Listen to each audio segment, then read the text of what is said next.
Welcome to the 89th edition of Airhacks TV, and this time with live chat. So, hello everybody, and we have a couple of questions, so let's start. So we have also some telepathy involved because Aldo, this is a long friend of the show, asked me, do you think Prime Faces will release some web components like SAP or ING? And this was 21 days ago, and yesterday I released a podcast with Chatai, actually exactly about this topic. And this was, let's see, this was the very last episode, Java Server Faces, Web Components, Prime Faces, and JavaScript. And and we had a chat about that, and what happened was that Chatai started with Vue 3 because it was very popular and good for his business. But he said now he would just absolutely use web components to release a UI web component library, because then he could use that for whatever framework. And so we had a nice discussion about that. And then what I also did, I showed him live the BCE design template. Let's see what happens. So what you should do is, go now to Twitter and send Chatai a couple of messages and see what happens. So this is what I would do.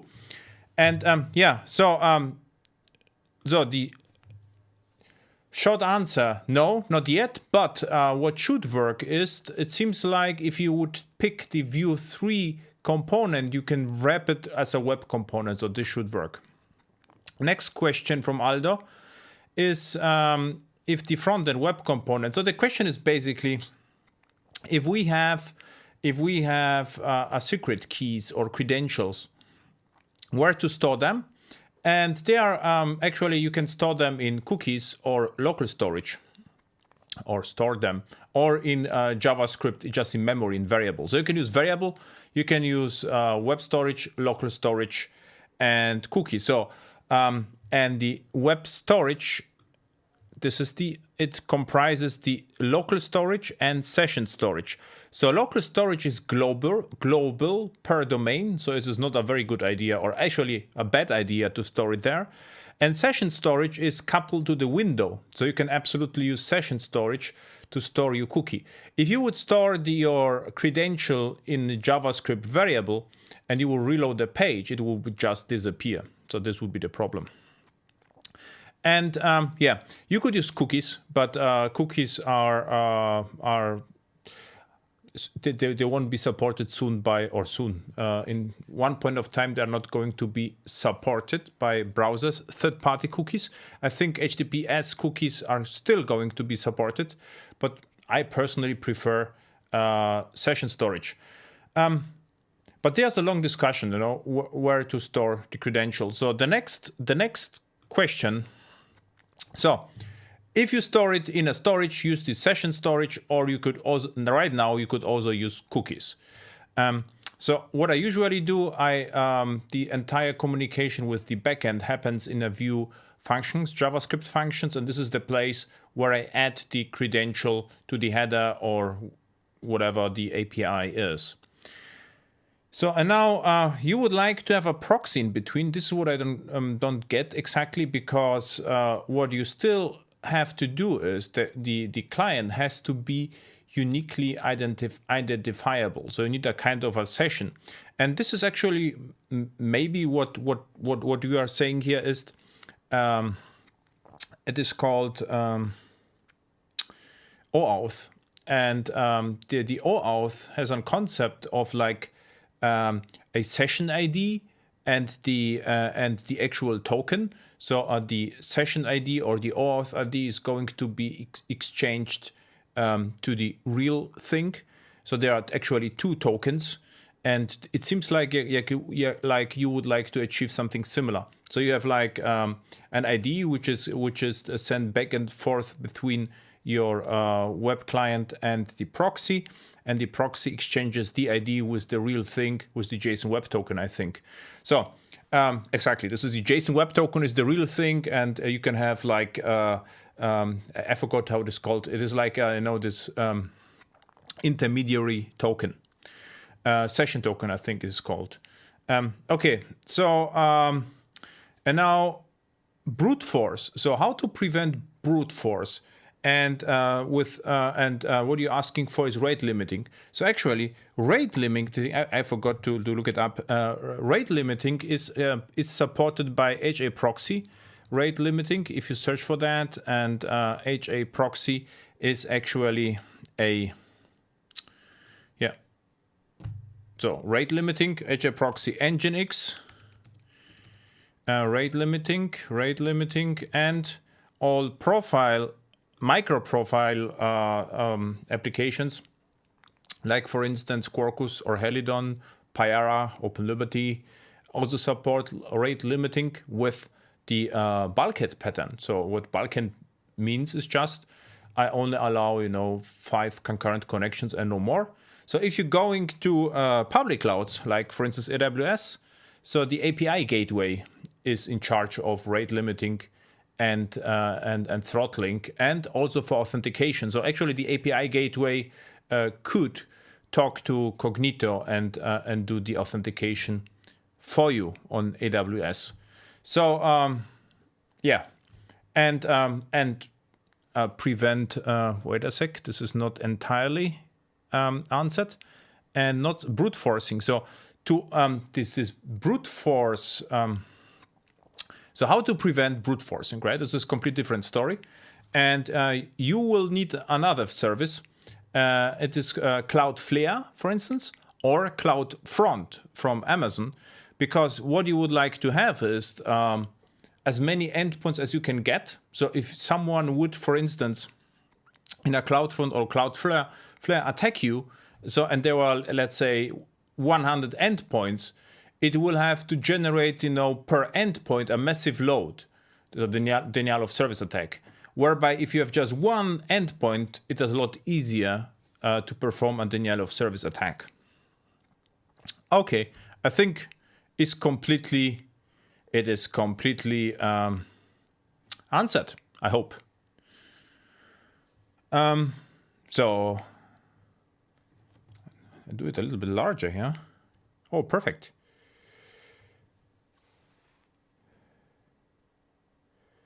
Variables doesn't disappear if you wrap them in a function that is in a module scope. Mark, I think if you reload the entire page, they have to disappear because everything is reloaded, right? So this is what I meant. So if I hit here now the reload button, even alt reload, so everything is going to be reloaded, I think. Okay. Also friend of the show. So why I know it? Because you are using similar names to the meetup. We have meetup airhacks. So I will have to add some conferences here. Hey, by the way, we have 557, which is not bad, and these are the faces to the to your names, usernames. So this is why I know some of you.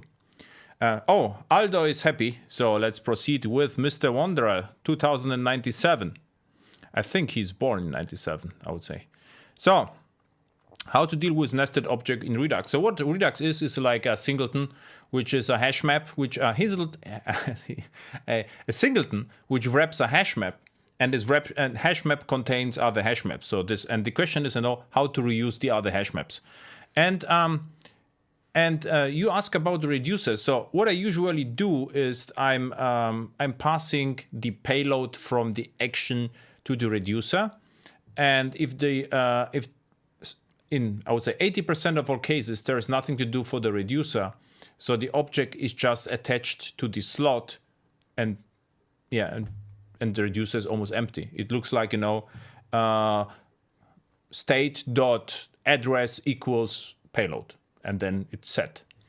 And reuse, I don't know whether I mean what you can absolutely do, you can have multiple controls firing the same actions which are processed by the same reducer. So this is my reuse, but it's not like I would like to reduce the address from the Redux store. And And if you would like to reuse the address, usually the component, you will also reuse the component with the address. So the component has to understand the address as, I mean, the component, the web component or the HTML element will have to understand the address as well. So this is what, so I'm not really sure what you mean by reduce, because at the end of the day, it is just a data transfer object, which we are talking about. And this data object, let's say, if you have a complex form. So what I tend to do is I use, nice names in the individual elements. And from the elements, I'm constructing on the fly a JSON object, which is attached to the slot. And another component is able to consume the object. So there is not a lot to reuse from there. And in one project, I got objects, a tree of objects, which came over the wire. And then I just attach it to the Redux store, and all the components are able to deconstruct the parts of the objects. But if you really like, what you could do is you could actually create a JavaScript object which wraps the JSON DTOs, if you like. I never did it, but it is absolutely possible. So, and I forgot the name, usually on Java. So then the Andili Cam asked me 5 days ago, do you recommend using Java 9 modules? And so if you ask me whether I recommend something or not, it is highly depending on depends on the context. When. I mean, I'm building a lot small, I would say, CLI applications for myself in Java. And a couple of times I already thought of using Java 9 modules to be able to reuse stuff and load them independently. I never did it, but I already thought about that. But I would not use Java modules for microservices, because the whole idea of microservices is like you have multiple teams, many developers, and you would like to move fast. And all the teams are supposed to work independently. And then, the modules won't help you, because the modules happens inside a team. So you have a team of, let's say, 3 developers, and inside the team, you would like to use modules. So I would say the Java 9 modules are more interesting if you're building a larger application and you find a use case where you would like to have compile time safety, and this is like CLI tools could be, right? Or you're building a game or something like this. But no, I'm not using Java 9 modules in my projects, because I spent most of my time on the back end. And the ultimate module is the war or the jar. Okay. Mark Teufel somehow, I don't know what it means, message retracted. Maybe. So then Mr. Hofmeister asked me, he watched a note on Java ETest. I watched your note on Java ETest a couple of times. So thank you. And you also watched or read my blog post. And so there is a Quarkus test, and this Quarkus test accesses. This is I think this is the recent video. Yeah, almost recent. So this is what I'm actually doing a lot in my project. So what it is about is I have 2 Quarkus projects, and one Quarkus project is the Quarkus is misused to just for injecting the client and talking to the real Quarkus. So this is like a Quarkus test module and a Quarkus real module. And I didn't watch Sebastian video, but I think he's also great. So, and how do you set up the database? And I don't exactly know what you mean by that, but what I can, in my the last project was larger database, and it was actually Oracle. The first thing I did, I installed the entire Oracle Enterprise Edition in Docker. And the startup time took, 2 minutes. but I started the database and then I loaded the data. And what I did, I requested from production SQL scripts, loaded them using data grip, actually from JetBrains, this tool what I used. I loaded this into the database and then created a Docker image. And I used the database a lot. I changed, the state, and if I was no more happy, I just reloaded the Docker image. This is what I'm usually doing, and this is always working for me. So the problem with this particular database is the database was huge. It was large. This was the problem, and it took a couple of minutes. So with Postgres, is very fast. So I would absolutely do the same with Postgres. You could also automate that with, for instance, test containers, but I tend to do it manually because it's not a big deal. So yeah, so I don't exactly know what's the problem. And you could use Flyway, to load the data once. I tend to use like data grip. I think it's the product is data grip from JetBrains, for instance. I use data grip. I use from NetBeans, the JDBC, that's called the services tab, where you can add the JDBC connections and then load it, the data from there. I'm usually requesting, from production database some test data, so which is or a fake data, and I get it. And FlywayDB is also a great idea, but I would just so what I would do, I would have an CI/CD process where the database is created once, and then pushed where the database is created in a Docker once, pushed to a Docker registry, and then a private Docker registry, and then I can pull the database and just start the test. Is what I will do. I won't recreate the database each time before the test using Flyway. So what tests would you recommend for entity views with Blaze persistence? So if you ask me such a thing, if you ask me, it is impossible to answer this, right? Because the question is, what happens inside the entity view with the Blaze persistence? So is this like a crazy complex logic? Then I will test the logic. And the ultimate test always is, I would first, try to test the whole thing as black box from the outside. If this doesn't work, then I would start the entity manager directly in unit test, and then test the logic which is suspicious, I would say. So in one of my projects we had somehow complex SQL statements, so JPA-QL statements, and what I did, I just started the entity manager outside the server and tested the entire thing, the JPA with the statements, because it was faster to develop. And I misused the test for faster development, which I actually always do. And then we had, the black box test as well. And you ask me, is that needed? So let's see what I wrote back then. So let's go here. And yeah, this is exactly what I did. So what happens here is this is like the persistence XML, which is meant to be used outside the application server. You see the username and password even. And in unit tests, what I'm doing is there's an integration test. So I'm getting the database property, so some configuration data. And then I'm creating here the entity manager factory with the persistence entity manager factory, then the entity manager and transaction. And then I can conveniently test whatever needed. And you ask me, is it needed? The answer is absolutely not, but it's very convenient and very fast.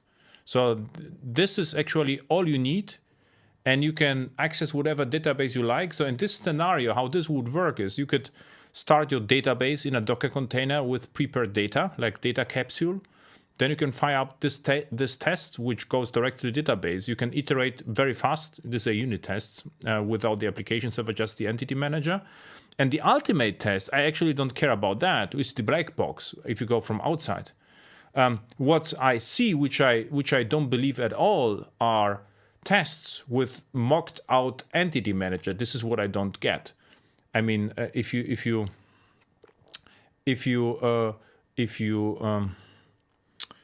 mock out the entity manager and the entity manager factory, of course, then you can test that something was invoked, but you won't be able to test the SQL statements. So I see project with 80, 90, 100% test coverage, where entity manager and the entity manager factory are perfectly tested, but completely mocked out tests are true unit tests. So I would say this is not needed at all. At least this or better black box tests. Okay, let's see at the chat. It is basically a singleton. Yes, it is. And Mark, there's a better way to get a singleton. If you have an ES module, you can just import the module and you have a singleton. So a module is just loaded once, so you have it. So this will be another idea. So the problem is between tests to clear the data from the previous test in order to have a clean test to start the data in the next. Yeah, what you absolutely could do as well, if you have a Postgres, which is lightweight database, you can start multiple databases on different ports. No problem at all. So you can have test groups with different ports.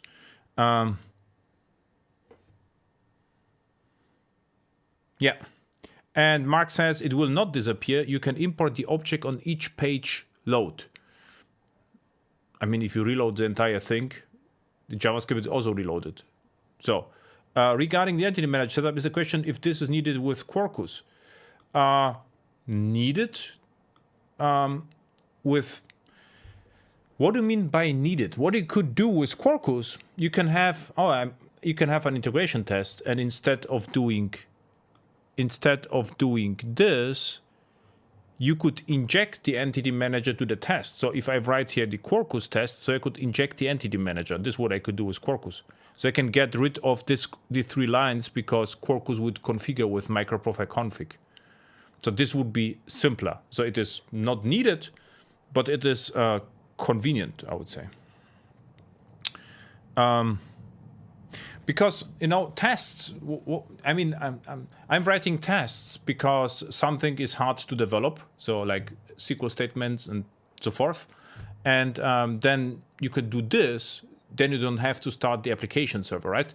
So, and is it needed for Quarkus? Let's imagine you would have an JAX-RS, which JAX-RS endpoint, and this JAX-RS endpoint extracts parameters and passes the parameters to JPA.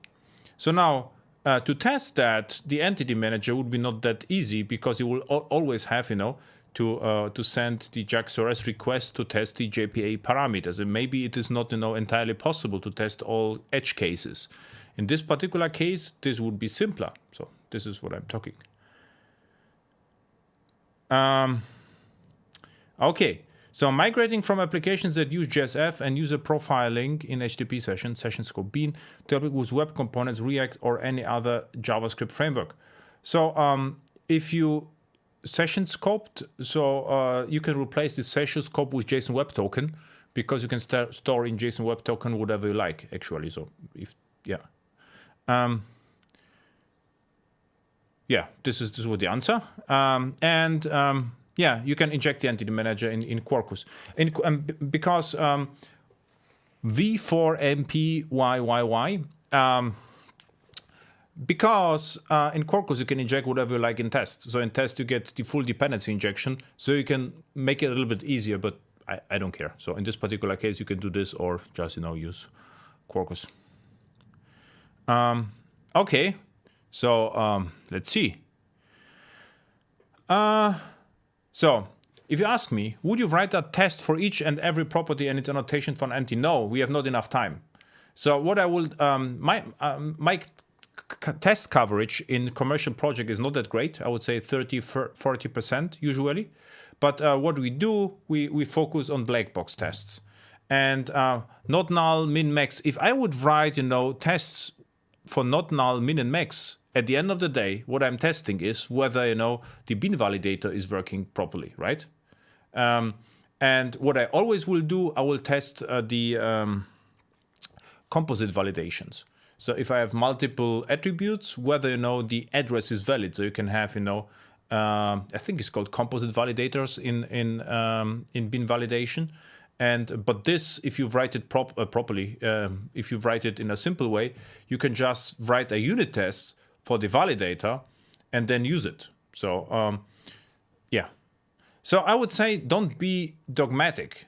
What I'm thinking, what can go wrong if you look at the code, and what is hard to develop, and this is where I focus, my test time.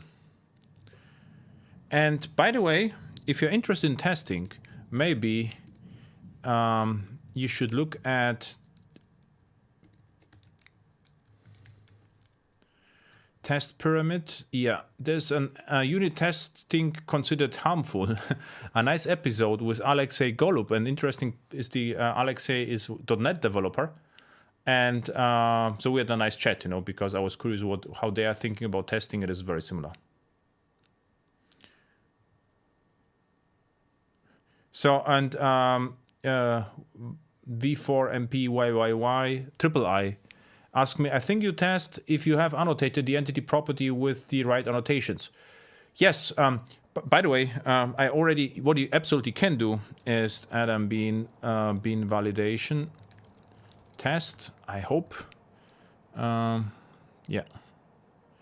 So what you absolutely can do, you can do this. So you can create. I can put it to the chat. You can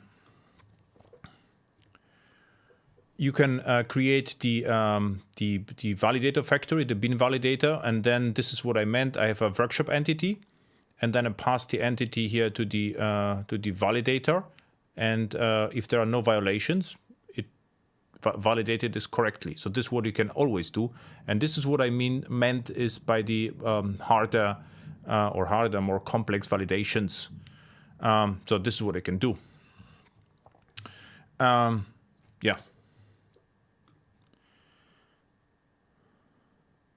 So what I will do here is, what you can absolutely do. This was one of the questions. Can I mock out the entity manager? If you search for bean entity manager mock.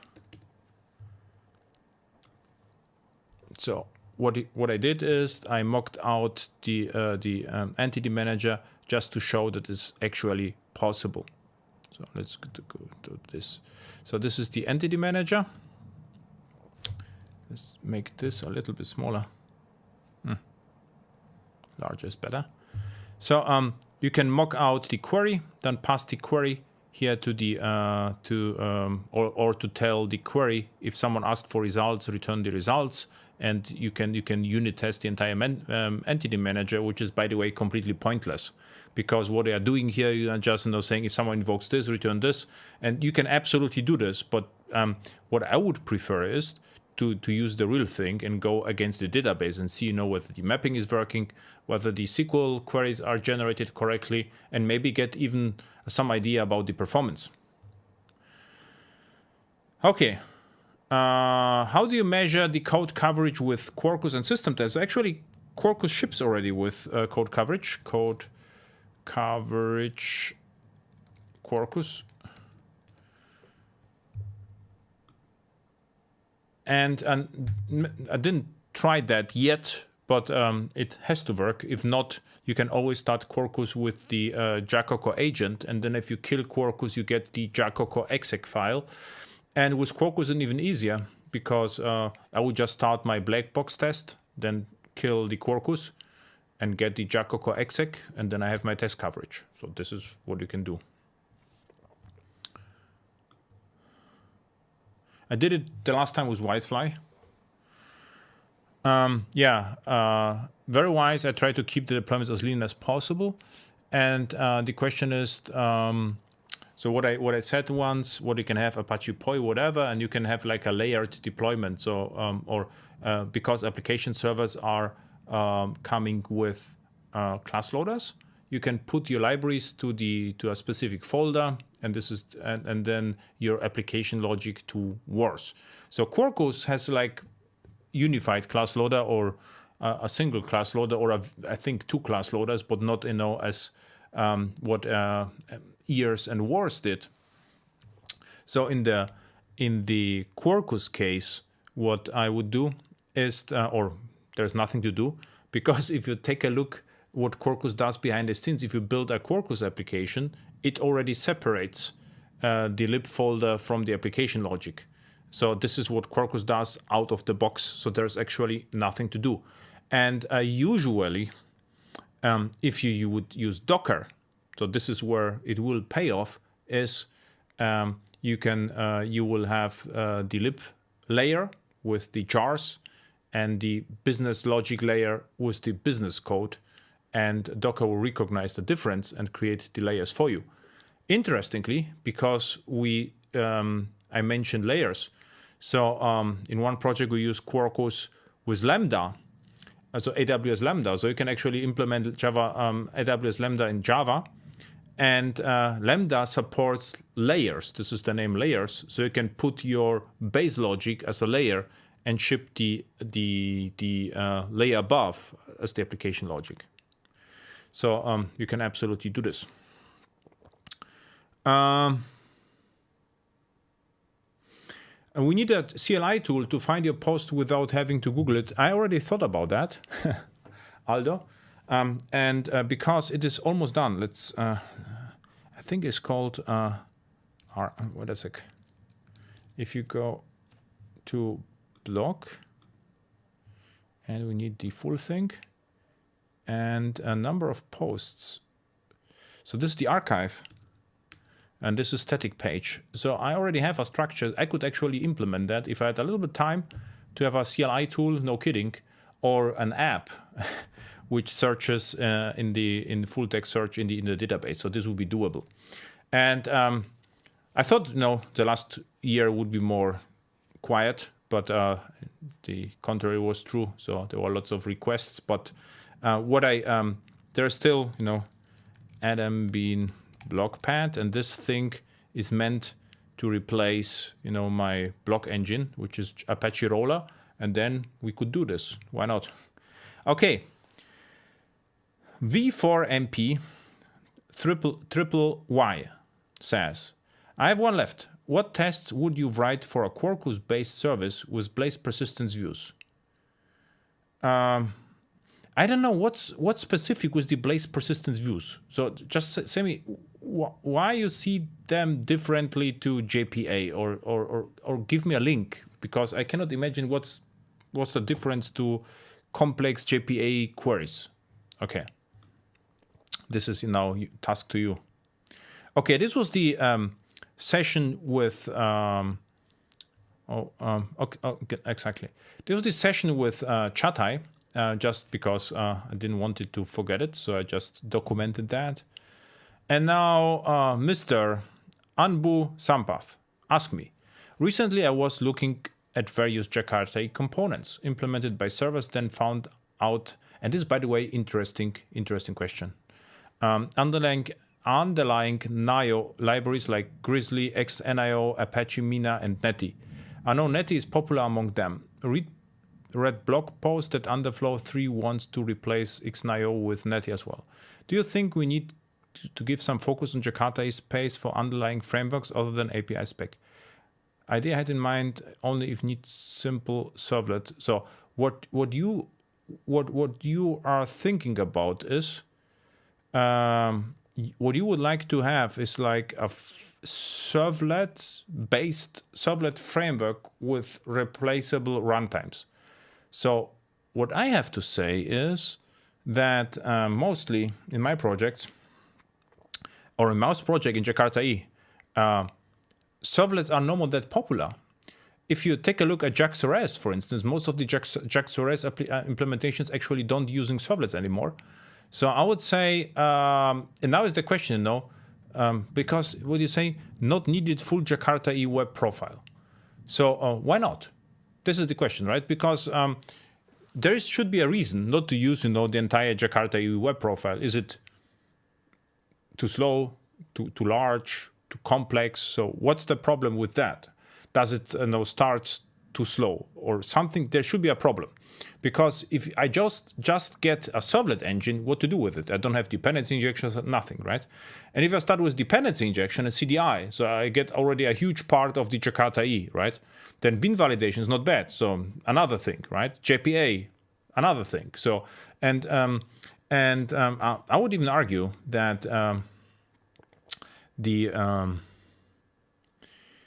servlets are no more that popular. This is my impression.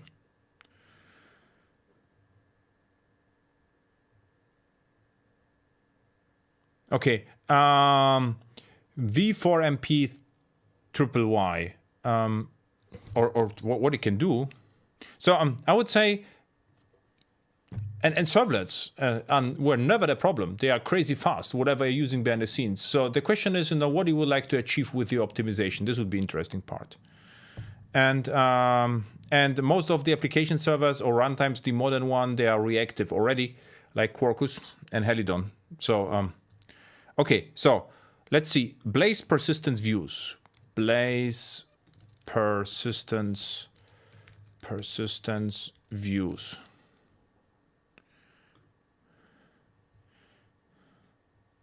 So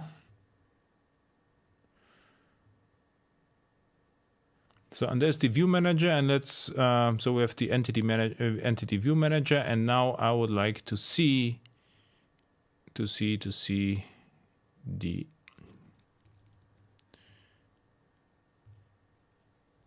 some code.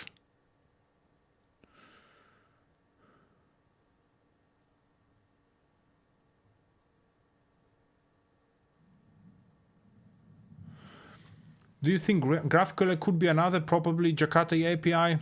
I don't know whether the Jakarta API, but it's already part of microprofile. So if you search for GraphQL microprofile, so we already have it and it works well. So, and then it is already part. You can just use it. Microprofile GraphQL 110. So it's already there. So back to the testing. So where was it? I lost my entity views. So V4MP triple Y. So I don't think I don't see a difference. So what I will do is I would have, if there's a complex mapping involved, what I will do is I would just set up a view tables and test the mapping. So this, I wouldn't try to mock it out. I would just test it from outside. This is what I will do. And if this is not available via JAX-RS endpoint or whatever endpoint you have, WebSocket, then I will inject the entity manager to my test, what we had before, and then test it that way. So I would say thank you for watching and see you in September. Okay. Oh, I forgot to mention, of course, they are the airhacks.live, but they are in winter, next one, because of project load. So, and won't manage to make them earlier, but they are already, sufficient registrations. So for both of them, so they will take place, and I'm already looking forward. So the first one is, and what I try to do is to do the cloud native thing. So cloud native is not like, packaging your app and shipping to Docker containers, or say, okay, if we take the public cloud seriously, what we would do. So this is actually the workshops. So it's not like, pushing Payara in Docker inside a Docker to containers. So we did it 7 years ago. So thank you again. Thank you for the interactions in the chat. So seems like it's receiving well on YouTube, and see you next time. Bye.